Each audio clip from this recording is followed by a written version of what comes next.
Good morning, natural gas. It's Thursday, July the 2nd, 2026. I'm Tim Beggins, president of ELK Trading Company.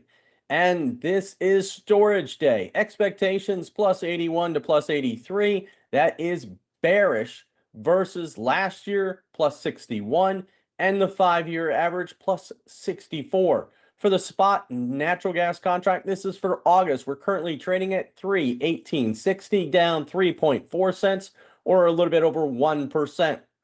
The RSI is going down at the moment, but it looks like we're just going to hover around the 13 and 48 period exponential moving averages, which come in around 322.80 to 323.10. So we're going sideways yet again. We've been doing this since June the 1st. What's going on? Well, we've got tremendous heat coming in, but this is for July cash, not August futures. And the market is just leery about what is going to happen here for August. So right now we go sideways. Let's take a look at the hourly chart. And as you can see here, we're well below the daily pivot, which came in today at 322.90.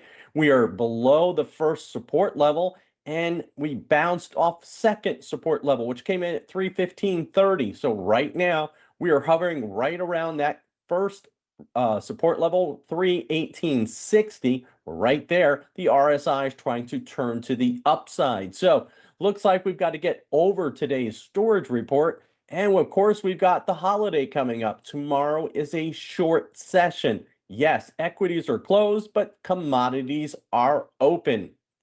Let's take a look at the Novi through March strip, and it is currently down just a little bit, 1.6 cents here. We're currently trading at 373.40, down 1.7 cents now. RSI is in negative territory. The trend is continuing to be lower.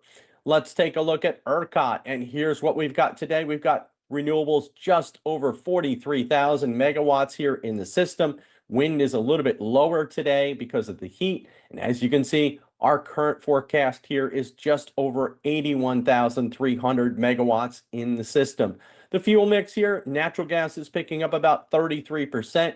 Wind again and solar are picking up over 55% of the fuel mix right now. Let's take a look at the power prices across the United States, and ERCOT is the weakest one here. It is not going to expect to get over $50, but let's look at that extreme heat in the east.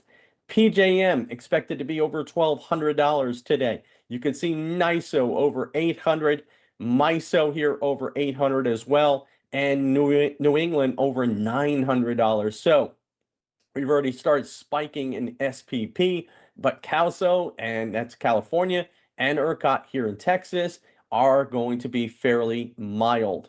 Let's take a look at the 8 to 14-day temperature outlook. And as you can see, above normal temperatures in the interior west here, slightly above in the northern Great Lakes here around Ontario.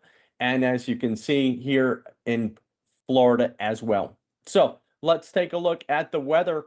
And this is the heat risk, and this is the extreme heat risk that is coming in today as well across the PJM space. 83 million people under extreme heat risk today, and it gets worse tomorrow. Over 95 million people here, and this is encompassing everything from Chicago down to Atlanta, back up into New York. But it does dissipate as we go into the weekend. A little bit here on Saturday, it's a slight improvement.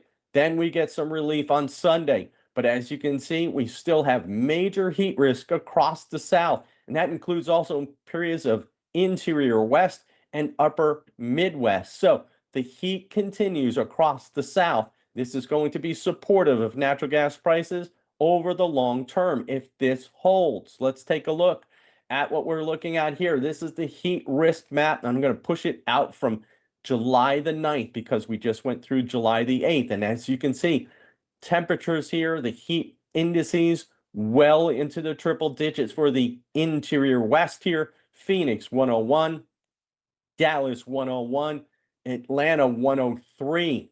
And that looks to be fairly strong as we go through the forecast period here. As you can see, this continues to go forward all the way through and starts to push up the East Coast as we get late into the period here. Let's take a look.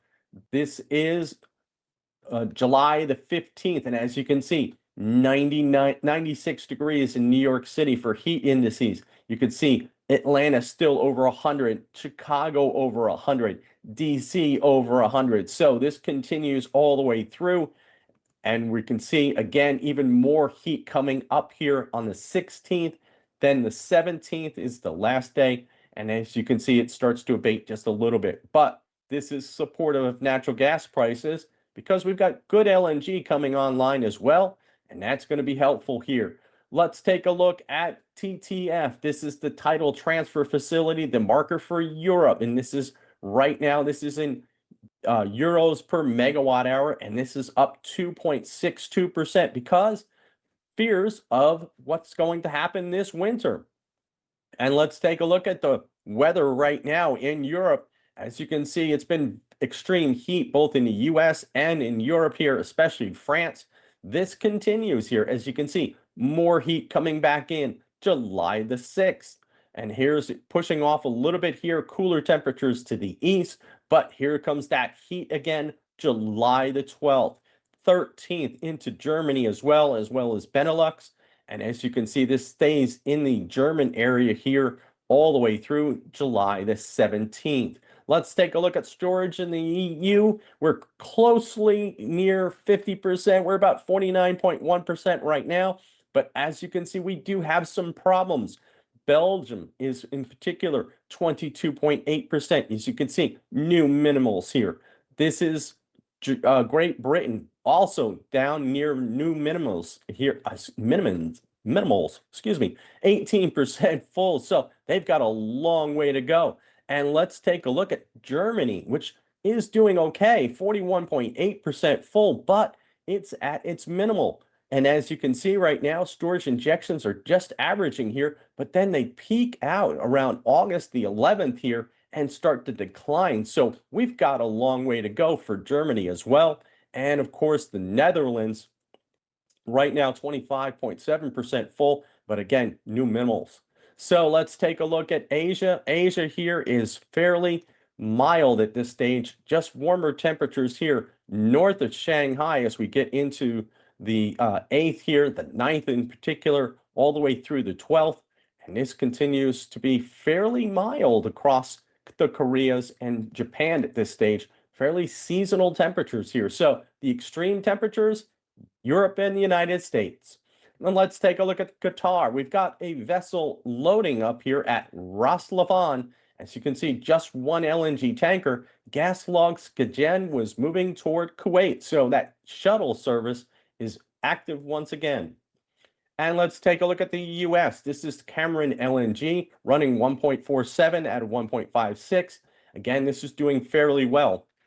This is what I call one of the big box LNG facilities. And when it's hot and it's humid, these facilities cannot run at 100%. So this is about as good as it's going to get. These turbines and compressors will strain under that heat and humidity. So it's not going to be able to hit 100% of nameplate capacity. And let's take a look at Creole Trail. This means Sabine Pass here, one of the pipelines.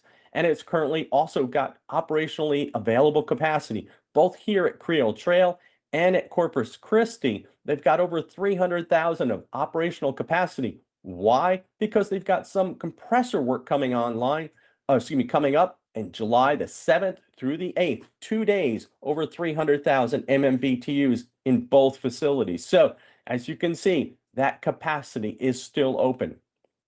Let's take a look at Freeport. And yes, I've forgotten to put this up here the last couple of days. I was on the road. So it is currently sitting just under 1.9 BCF.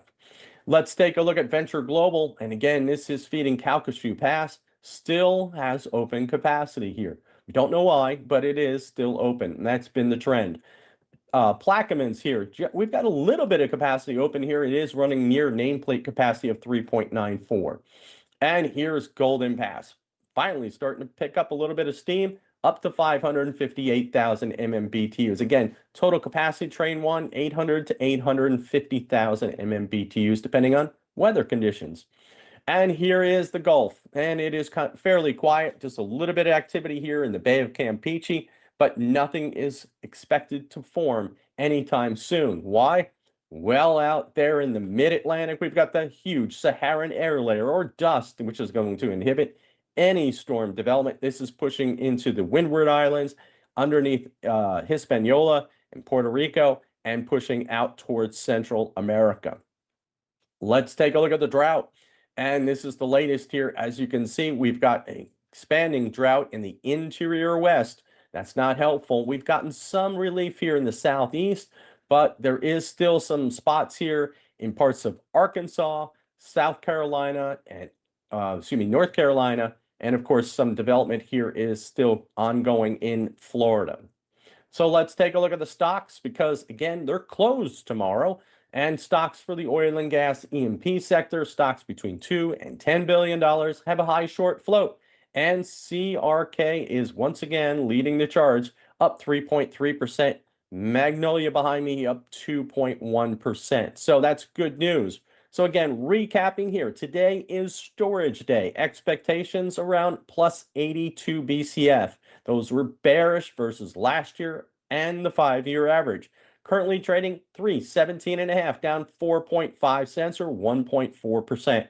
Let us know your thoughts in the comment section below. Please hit that like and subscribe button. Thanks for listening. We'll see you tomorrow.